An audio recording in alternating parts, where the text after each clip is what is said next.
ஜனநாயகன் தணிக்கை சான்று விவகார வழக்கு விசாரணையை சென்னை உயர்நீதிமன்றம் தேதி குறிப்பிடாமல் ஒத்திவைத்துள்ளது. விஜய் நடித்துள்ள ஜனநாயகன் திரைப்படம் ஜனவரி 9ஆம் தேதி வெளியாகும் என அறிவிக்கப்பட்டிருந்த நிலையில் தணிக்கை சான்றிதழ் வழங்காததால் தற்போது வரை வெளியாகவில்லை. இது தொடர்பாக தயாரிப்பு நிறுவனம் தாக்கல் செய்த மனு சென்னை உயர்நீதிமன்றத்தில் மீண்டும் விசாரணைக்கு வந்தது. தயாரிப்பு நிறுவனம், தணிக்கை வாரியம் என இரு தரப்புகளும் மாறி மாறி தங்கள் வாதங்களை முன்வைத்தன.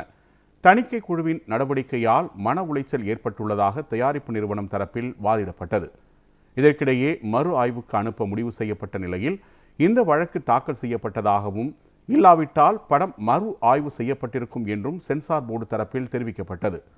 ஒருவேளை மறு ஆய்வுக்குழு சான்று வழங்க மறுத்தால் நீதிமன்றத்தை நாடலாம் என்றும் யோசனை தெரிவித்தது. இருதரப்பு வாதங்களை கேட்ட நீதிபதி தேதி குறிப்பிடாமல் விசாரணையை ஒத்திவைத்தார். விசாரணை மேலும் நீடித்துச் செல்வதால் ஜனநாயகன் வெளியீடு இன்னும் தள்ளிப்போகும் சூழல் உருவாகியுள்ளது.